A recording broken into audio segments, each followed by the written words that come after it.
When the Lynk Co brand debuted back in 2016 as a joint venture between Geely and newly acquired Volvo, it received quite a bit of attention. But it's kind of fallen into the shadow of its sister brand Zeekr with its pure electric models. Perhaps until today, that is, because this is Lynk Co's first EV, the Z10. We all know we should be brushing and flossing, because food debris left in the gaps of your teeth can lead to plaque buildup, which can turn into tartar and cause cavities. But it's a pain to carry around a toothbrush and a water flosser, especially if you're like me and travel all the time for auto shows and new car launches.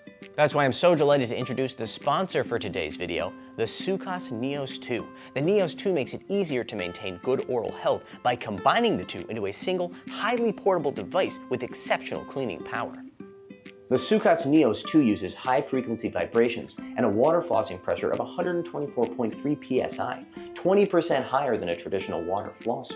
That water spray is ultra-fine, just 0.6 millimeters, allowing you to hit the tight spaces between teeth and along the gum line. When combined, these can remove up to 35 times more stains and achieve 100% plaque removal, whitening teeth in just 3 days and giving you that brilliant smile you've been waiting for. It has 2 modes. Most days I use deep clean mode for a thorough 2-minute brushing and a 1-minute water floss session. But when I'm in a mad rush, quick floss mode is my go-to for a speedy fresh up. The extended battery life means that the Sedan Neos 2 can last up to 30 days on a single charge, and charging is super convenient thanks to the magnetic charging system. The Sedan Neos 2 is a compact, portable oral care companion for daily hygiene, travel, and beyond. With Black Friday coming up, you can get the biggest discounts of the year and the lowest price ever on the Sedan Neos 2. Click the link in the description below to get yours now before it's gone. Welcome to Wheelsboy, where we cover the newest, coolest, and wildest vehicles from the Chinese car market. Be sure to like, subscribe, and hit the bell.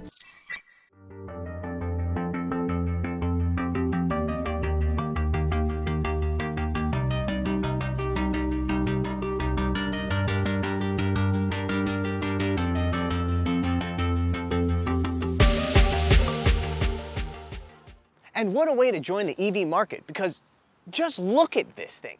We'll dig into some of the amazing exterior design details in a moment, but first I have to acknowledge something, and that's the fact that finally, blessedly, the Lynk Co and Zeekr brands from Geely have their own individual design languages. I have complained for years that the two brands looked way too similar. One looked like it was stealing designs from the other, but now they have unique design languages. One side, Zeekr, represented by the new 7X SUV, and here, the Lynk Co Z10.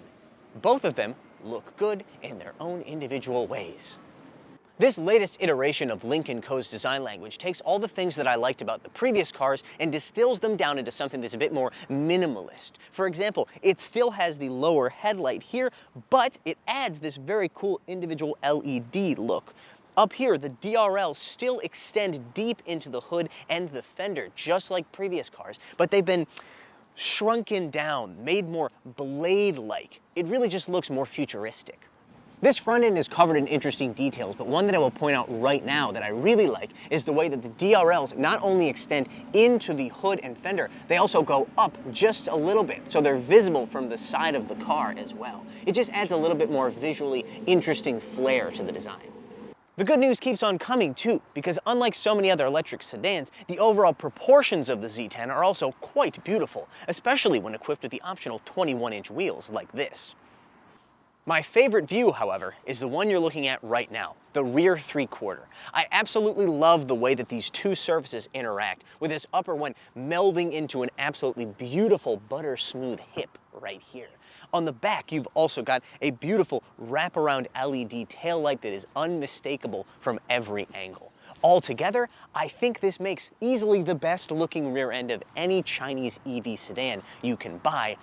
And when you add the front, heck, it's the best looking Chinese EV sedan you can buy from any angle. The Z10's rear cargo area measures 616 liters, a very respectable number for this class that will hopefully lessen the sting of not having a frunk. The Z10 is priced between $28,000 and $46,000 US here in China before options. That puts it up against some very stiff competition, including sister brand Zeekr with their 007 sedan. Now, Zeekr is supposed to be a more premium brand than Lynk Co, which is supposed to be more youthful and, sporty than Zeekr. But because of the incredible competition in the Chinese car market, they've had to bring the prices of Zeekr models down, which puts it, again, in direct competition with this car. Here on the interior, I can see the difference between the luxury Zeekr and the sporty, youthful Lynk Co. Material quality isn't terrible on this car. If I were to get into this thing at, say, $28,000 US, I would feel, pretty good about it. But once you get to the higher trim cars with more extra options and they start to get at or above 50,000 USD, it starts to feel a little bit more, hard plastic. Not so nice. Keep in mind that this is only in the context of the Chinese car market. If this thing was sold for 28 or even 60,000 US in, say, the American market, it would be amazing. The styling is also quite youthful and sporty. Take, for example, this great mood lighting or LED lighting embedded into the dashboard, which, like so many other cars, jumps and bounces around with the music. But I just think the way that they've integrated it looks very, very nice on this car. It flanks this, a 15.4-inch 2.5K center screen, which uses the now familiar Fly Me operating system from the phone maker Meizu, the same one that was purchased by Geely previously and now helps them to develop their center screen UIs. It is powered not by, it seems, Zeekr's, or rather Geely's self-developed chipset, but rather an AMD chip. Driver information is presented via the available 25.6-inch heads-up display, as well as the 12.66-inch instrument cluster down here. I would describe it as more of an instrument cluster strip than anything else. It's very small, very narrow, but honestly, it does a good job of presenting all the info that you need. The steering wheel is a square unit, which I generally don't like, but as far as square steering wheels go, this one's actually pretty good. When you're using driver assistance, for example, I have found out that having a square steering wheel makes it easy to put your hands on the bottom, which makes for a more comfortable experience. I will, however, point out the physical button layout on here, which I do like, but there's one button that I found deeply confusing when I first got in the car. Up here in the top left, this icon, I don't know what you think when you see this icon, but I didn't have any idea what it meant, and I certainly didn't expect it to mean switching between your different driving modes like this. Even the base version of the Z10 has heated and cooled seats in the front row as standard, but higher spec cars like this have available heating, cooling, and massaging, not just for the front row, but also for the second row as well, controlled via a small touch panel on the fold-down center armrest. Seating comfort back here, putting aside the heating, cooling, and massaging functions, is pretty good. Headroom is pretty much in line with what I expect from cars in this segment, as is leg room for a car that has a wheelbase of about 3 meters in length. I wish that I could put my feet underneath that front seat, but unfortunately, this car has a seemingly very high floor, so the front seat, in order for me to sit comfortably, needs to be adjusted all the way to the bottom. I'm not a tall guy, just for the record. I'm about 5'9" or 1.75 meters tall. Even without the ability to slide my feet underneath the seat in front of me, I was still able to achieve a pretty comfortable seating position here, especially since these back seats are both very soft and supportive enough, particularly in the low back. The front seats, by the way, were a little bit hard, at least according to my Chinese colleagues, and that might be a reflection of local tastes, which is what matters because this is a car that's currently only available here in the Chinese market. Enough about seats, however. Let's get around to what really matters, at least to me, how this thing drives, by grabbing these keys and getting behind the wheel.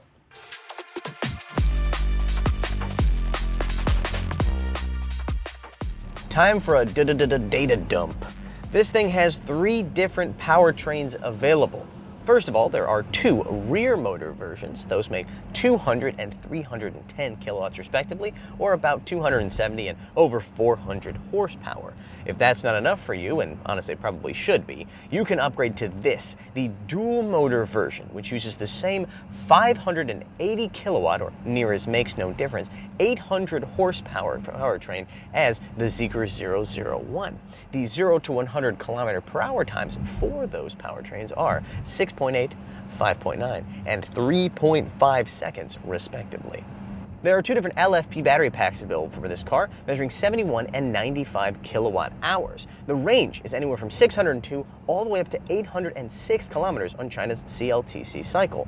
The charge times for those batteries, interestingly, depends on which of the motors that you choose. If you get a entry-level rear motor, then it uses a 400-volt charging architecture, which means you can take about 30 minutes to get from 10 to 80% charge. However, if you upgrade to the more powerful rear motor or a dual motor like this, you go to an 800-volt charging architecture, which means that you can charge from 10 to 80% in just 15 minutes. This car rides on the SEA platform, the same one that underpins everything from Volvos to Polestars to Lotuses.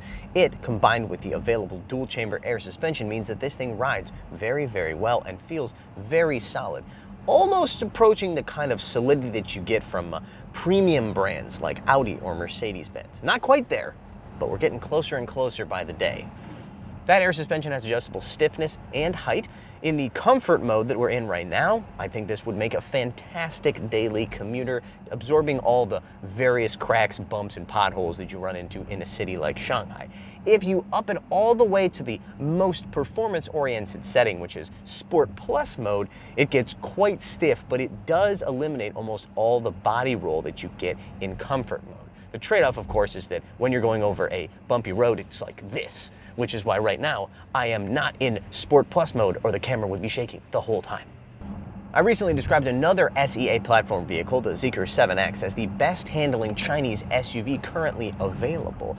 I wouldn't go so far as to say that this is the best handling Chinese electric sedan currently available. I think that crown still belongs to the Xiaomi SU7 thanks to its more communicative steering and its lighter, more agile chassis dynamics. However, this thing is no slouch. It is actually pretty fun to drive, especially, of course, when you can go to 100 kilometers per hour in just 3.5 seconds. The only thing that would keep me from wholeheartedly recommending this as a daily commuter is the fact that the seating position is a bit odd. It's frankly just too tall.